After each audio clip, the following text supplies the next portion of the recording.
de la ligne d'arrivée sur France 2.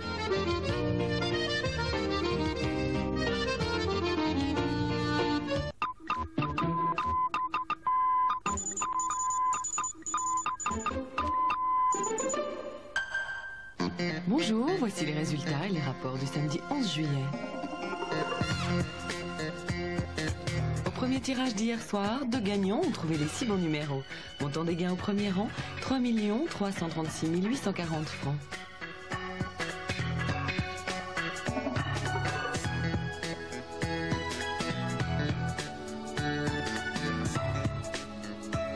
Au second tirage d'hier soir, 5 gagnants ont trouvé les 6 bons numéros. Montant des gains au premier rang, 2 876 250 francs.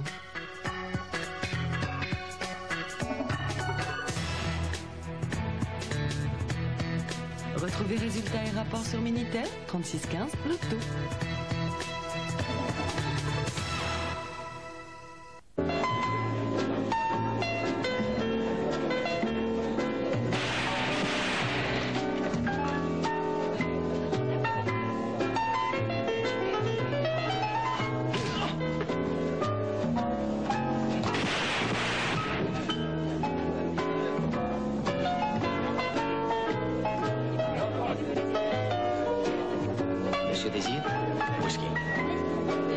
Avec Jean-Pierre Melville, il n'y a pas de plus grande solitude que celle du samouraï. Mardi soir sur France 2.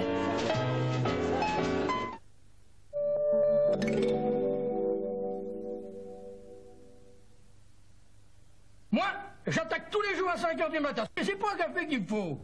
C'est un châtelain. Ça, c'est pas un camembert de feignant. Le châtelain, c'est quelqu'un. Et après la sieste, je remets ça.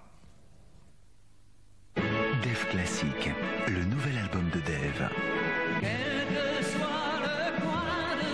Une interprétation inédite des plus grands compositeurs. Bach, Beethoven, Mozart et bien d'autres. Dave Classique, un album surprenant et authentique. Avec Jacques Vabre, découvrez la tradition italienne. Certo, in Italia... Il dit qu'en Italie, la torréfaction, c'est tout un art. Et nel caffè Rinzelli... Et qu'avec ce café Rinzelli, si intense, Jacques Vabre nous fait découvrir toute cette tradition du café. Oui, il caffè è religione. Et le café, c'est une religion. Oh, oddio. Enfin, presque. Café Rinzelli, le grand café de tradition italienne de Jacques Vabre. Jacques Vabre, découvrez le monde du café. Whistler 93, rupture des ligaments. Valgardena 89, côte cassée. Schladming 87, luxation du poignet. Ça, c'est mes cheveux, jamais un pépin. Eux aussi, ils ont trinqué. Le vent, la neige, le casque. Oui, mais je les ai super bien entraînés. Chaque matin, tonique Pétrolane. Sa formule au complexe nutri-actif et aux extraits végétaux nourrit en massage le cuir chevelu. Bien enraciné, le cheveu y puise une force nouvelle. Enfin, la compète, tout ça, terminé. Pour mes cheveux, je continue l'entraînement. Tonique Pétrolane, une force à toute épreuve. Un thé? Olé. Un café? Allez, Régilet, voile de lait, lait en sachet. Régilet, on ne peut plus s'en passer. Olé. Aïe! Et si j'appelais Françoise? En France? Évidemment. Ah, Françoise, enfin, j'ai besoin du numéro des secours au Trajastan. Oui, un petit problème, oui. Un gros problème. Françoise? Mais comment ça, tu trouves pas? Passe-moi Michel. Mais il est à New York, Michel. Ce serait Allô? tellement plus simple d'être abonné à Europe Assistance. Europe Assistance, le jour, la nuit, ici, ailleurs. C'est un grand jour. Et ça arrive aujourd'hui. Eh oui, votre fosse septique est bouchée. Aujourd'hui, pour l'entretenir, vous avez WC-Net fosse septique. Toute la force est dans ce sachet. Plus de dispersion dans les canalisations, il se dissout au cœur de la fosse pour une efficacité maximale. WC-Net fosse septique évite les odeurs, espace les vidanges. Heureusement pour les joueurs au Stade de France. L'éclairage, c'est Siemens.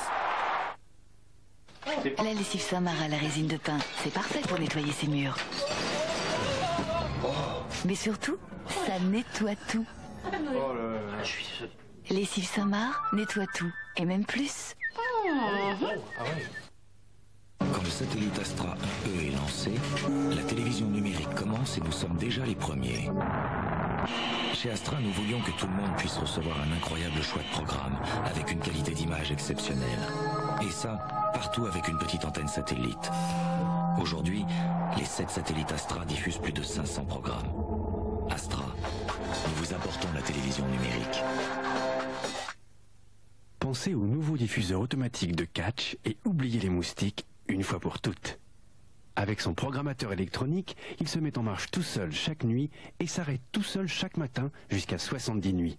Alors, pensez-y une fois et n'y pensez plus. Catch gâche la vie des insectes, pas la vôtre. Allez, devinez quel peut être le lien entre Renault et ce vélo. A priori, aucun. Et pourtant, quand on a tout fait pour devenir la marque préférée des Français, on fait tout pour le rester. Chez Renault, le jour où votre voiture est immobilisée pour un entretien ou une réparation, on vous propose un véhicule de remplacement à tarif préférentiel. C'est Renault Relais.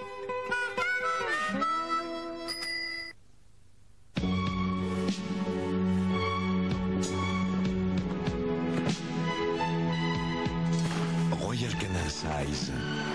3 programmes alimentaires pour les chiens de petite, moyenne et grande race.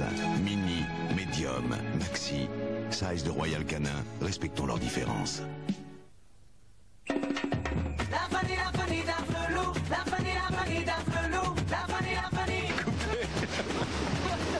La boîte, 390 francs, prix maxi. Chérie FM présente Best of Pavarotti. Tous les plus grands succès de Luciano Pavarotti réunis sur un même CD. Découvrez Luciano Pavarotti dans 3 duos inédits avec 3 stars mondiales. Andrea Bocelli, Cecilia Bartoli et Frank Sinatra. Best of Pavarotti, le portrait idéal de la plus belle voix du monde. Un disque Polygramme.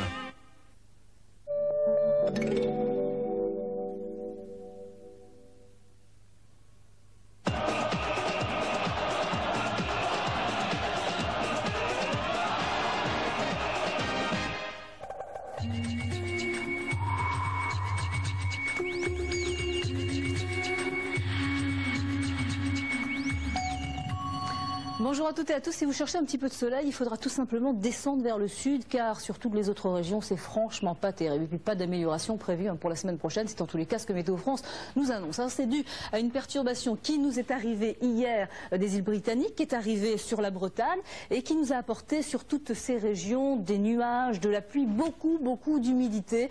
Et ça va continuer. Alors cette perturbation est en train de se décaler. On va regarder ça sur la carte pour cet après-midi. On retrouve un ciel très nuageux et très pluvieux sur l'extrême nord de la France, avec des rafales de vent à 80 km par heure. Sur toutes ces régions, la perturbation est encore en place, mais avec quelques trouées possibles. Et puis le soleil, on le retrouve principalement sur le sud-est, avec des rafales de vent à 50 km par heure, et sur le bassin aquitain, quelques entrées maritimes. Côté température, pour cet après-midi, toujours stationnaire. On va commencer avec un 17 degrés à Brest, 24 degrés du côté de Paris, et puis la maximale 30 degrés sur Perpignan et sur Marseille. L'évolution côté temps pour la journée de demain, cette perturbation qui nous intéressait va se décaler vers le sud, donc des Ardennes jusqu'à l'Aquitaine, de la pluie, des nuages. À l'arrière de cette perturbation sur toutes ces régions, un ciel de traîne, mais avec l'arrivée du soleil. Le soleil, on le retrouvera toujours sur ce pourtour méditerranéen. Et puis entre les deux, sur toutes ces régions, un ciel variable, alternance d'éclaircies et de passages nuageux. Côté température, pour demain matin, des températures toujours stationnaires, toujours un petit peu en dessous des normales saisonnières. Par exemple, la minimale, 12 degrés sur Brest, 13 degrés à Cherbourg, 17 degrés sur le Pays Basque et la maximale 21 degrés du côté de Perpignan. Les températures pour demain après-midi, ça grimpe un petit peu jusqu'à 32 degrés du côté de Perpignan, 22 sur le Pays Basque et on grimpera jusqu'à 19 degrés simplement du côté de Lille. Tout de suite, le journal présenté par Laurence Piquet. On se retrouve juste après pour un petit rappel météo. À tout à l'heure.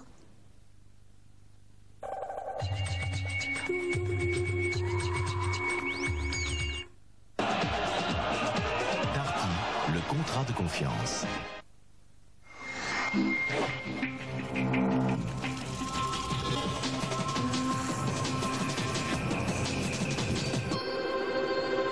Bonjour à tous, le jour de vérité est arrivé. La France retient son souffle et croise les doigts. À 21h, les Bleus ont rendez-vous avec l'histoire. Un beau match et surtout la victoire ce soir en finale. C'est bien sûr le rêve de tous les Français. Les drapeaux tricolores sont de sortie et le cœur est déjà à la fête ce matin dans la capitale, Philippe Isserias. On parle que de ça, monsieur, on parle même plus politique. On ne parle que du foot, la fête, le foot. Il flotte ce matin sur le marché de la Bastille, une drôle d'atmosphère. Un 14 juillet avant l'heure, impossible de passer à côté de l'événement de la journée. Ce soir, on va gagner, n'est-ce pas, messieurs? On va gagner ce soir. On va gagner. Et combien on va marquer? Dites-moi tout. Moi, j'aimerais bien que ce soit la France. Voilà. Je suis française à fond. Et ce que je regrette, c'est que le Bleu soit parti. Merci. C'est notre meilleur. Hein. Enfin, bientôt, il y aura les vidéos sur les stades, comme ça, sera mieux. Ah oui, vous avez raison. Jour de France, disent les journaux. Sur le marché, on peut voir des groupies de Ronaldo croiser des petits bleus fiers d'être arrivés au meilleur niveau mondial. Bleu, blanc, rouge, même au café, où tout le monde prépare son match. Il faut qu'il en marque un quand même. Parce que les avants ne marquent pas. Zorkaeff aussi. Mais les... Oui, mais les avants, ils ne marquent pas. Parce que la France, il a des bons attaquants. Il y a des bons attaquants comme Zidane, comme Dusailly, comme l'autre là qui a marqué le but de l'UFC, Thuram, voilà. Et même si tous ne sont pas des spécialistes du football, la France attend le match de ce soir avec la sensation de vivre une grande première. Que se passe-t-il ce matin du côté de Clairefontaine? C'est ce que Yann Lavoie va nous dire. Yann, bonjour. Je vois que vous vous êtes mis aux couleurs de la France. Quelles sont les dernières nouvelles du front? Est-ce que les Bleus ont passé une bonne nuit d'abord? Peut-être une bonne nuit, mais enfin en tout cas on leur avait prévu une grasse matinée et on sait par exemple que Barthès et Guivarch se sont levés très très tôt puisqu'ils se sont levés aux alentours de 7h30 ce matin. Ce que l'on sait aussi c'est que Aimé Jacquet avait prévu de donner sa composition d'équipe, du moins à ses joueurs, vers midi et demi pendant la causerie d'avant-match. Il ne l'a pas fait. Il a même fait un propre contre-pied à ses joueurs, ce qui veut donc dire qu'il l'annoncera très certainement aux alentours de 17h avant de partir de Clairefontaine. Les joueurs donc seront tous concentrés vraiment jusqu'à l'approche du match. Ils sont tellement concentrés les joueurs que ils voient ce match d'une façon tous un peu spéciale et Thuram en parle avec des images qui vont vous plaire très certainement. Et écoutez Lilian Thuram. Il faut se préparer comme si on allait à sa première boum. Il faut être beau, et là il faut être beau, il faut être beau, il faut être bon, il faut tout donner. Et puis je pense que ça va être magnifique parce que on a tous rêvé de ce moment-là. Et puis il nous reste quelques pas pour toucher ce rêve.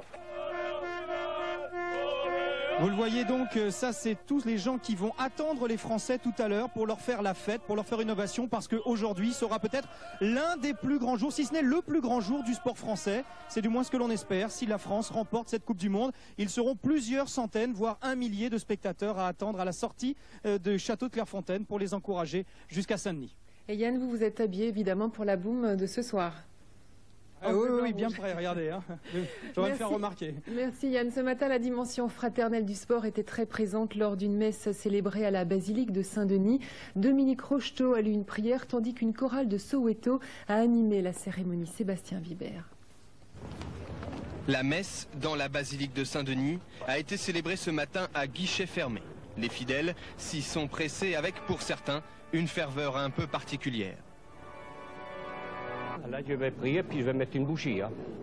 Ah oui, là, je vais mettre une bougie, là. Il faut que ça gagne. Hein. Ça gagne au moins par 2 buts d'écart. La prière, pourquoi pas, une communion mondiale, je dirais, par le football. C'est aussi un événement, cette messe, comme peut-être la finale ce soir. Le chœur sud-africain de Soweto a chanté la liberté. Dominique Rocheteau, surnommé jadis l'Ange Vert quand il jouait à Saint-Étienne, a célébré en quelques mots le sport qui rassemble. La Coupe du Monde, c'est la communion entre les peuples et les races. Des équipes solidaires qui produisent de la beauté. Des artistes sportifs qui transforment leur travail en jeu.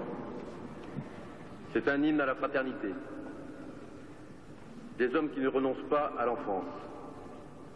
La fête de la tolérance.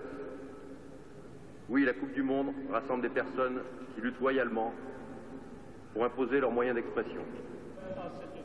Un message de fraternité et de courage parfaitement reçu au sein même de la basilique et sur son parvis par quelques centaines de supporters, plaidant symboliquement la cause des sans-papiers en attente d'une régularisation. Quel est le programme des Brésiliens après une dernière séance d'entraînement hier, marquée, vous le savez, par une série de tirs au but? Toujours beaucoup de discrétion aujourd'hui autour de l'emploi du temps de la Seleção. À Lesigny, nous retrouvons Laurent-Frédéric Bollet. Oui Laurence, ici à Lesigny ce matin c'est un peu surprenant mais c'est vraiment le calme plat. En fait il y a une raison tout à fait compréhensible, c'est évidemment le jour de la finale et donc les Brésiliens ont souhaité être encore plus tranquilles dans leur bulle, dans leur hôtel qui est juste derrière nous. Donc effectivement il y a des barrages policiers vraiment loin d'ici, les supporters qui voudraient venir ne peuvent pas. Et puis au niveau de la presse c'est aussi très réglementé, seuls ceux qui ont des cartes accréditées peuvent venir. Alors le programme des Brésiliens hier il a été très simple, ils ont dîné pas trop tard, ils ont pris un café vers 22h30, 23h, ils se sont dirigés vers leur chambre aussitôt. Ce matin, un réveil en douceur, pas forcément précoce. On pensait qu'ils allaient peut-être aller à la messe à Lesigny, à l'église de Lesigny où ils ont les clés, mais non, finalement, ils ont décidé d'être reclus ici dans leur hôtel. Et donc, ils vont déjeuner vers 12h30 et puis on dit qu'ils partiront entre 17h30 et 18h, vraisemblablement vers 18h. Voilà donc le programme de la journée des Brésiliens, mais une journée qui s'annonce finalement très très calme. Et pourtant, ce soir, ce sera bien sûr le grand événement, la finale, qu'évidemment, ils pensent tous gagner. Au Brésil, on n'envisage pas un seul instant la victoire de la France. Ce soir, les couleurs jaunes et vertes sont données gagnantes et envahissent le pays. Dernier préparatif à Rio avec nos envoyés spéciaux Christophe Duchiron et Franz Vaillant. Des échafaudages sur la plage, à Rio, c'est le chantier du jour. Ils ne construisent pas un de ces gratte-ciel qui abîment le paysage. Ils échafaudent du provisoire, de quoi installer un écran géant pour retransmettre la finale. On attend plus de 30 000 personnes sur le sable. Il faut donc faire les choses en grand. À Rio, on prépare le dernier grand match du siècle et hier soir, à l'heure de l'apéritif, on buvait l'apéritif en jouant au piquet, un genre de belote brésilienne. Avant la finale, ça permet au moins de se dégourdir les doigts. Si la France gagne, ça va être quelque chose d'effroyable au Brésil. Des gens peuvent même aller jusqu'à mourir de rage.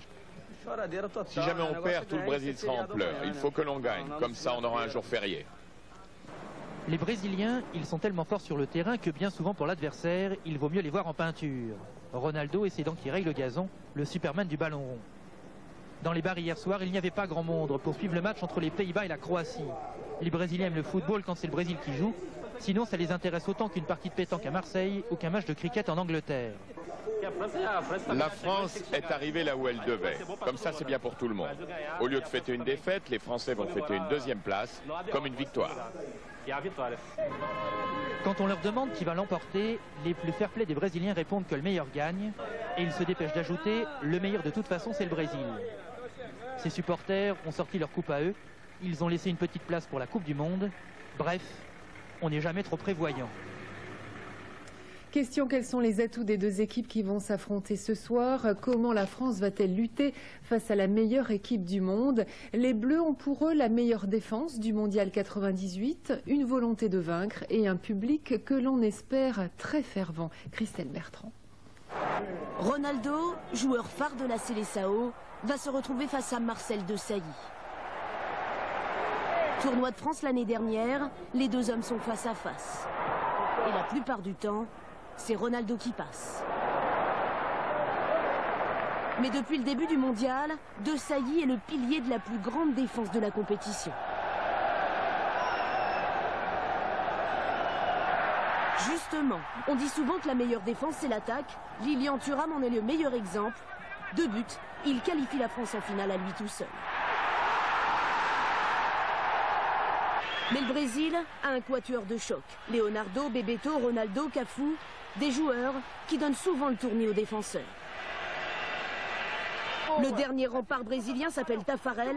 Lui aussi en soliste, il fait son festival en demi-finale. C'est lui qui qualifie le Brésil.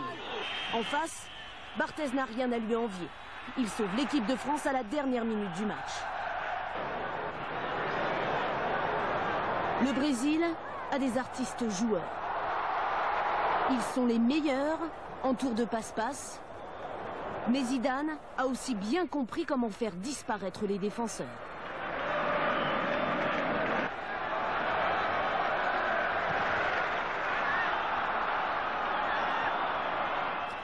H-8, que se passe-t-il au Stade de France? Florent Gautreau, bonjour. Est-ce le calme avant la tempête? Bah oui, le stade est vide, c'est normal, mais en dehors du stade, il y a déjà une centaine de supporters brésiliens et français, des supporters qui vont donc passer toute leur journée ici au Stade de France. En attendant, ici, chacun se prépare pour que la fête soit réussie. On a vu les jardiniers bichonner la pelouse du Stade de France, les lignes blanches ont été retracées et on a même mesuré une dernière fois la distance qui sépare le point de pénalty de la ligne de but. Il y avait bien 9,15 m, on pourra éventuellement frapper les tirs au but ce soir. Alors, c'est aussi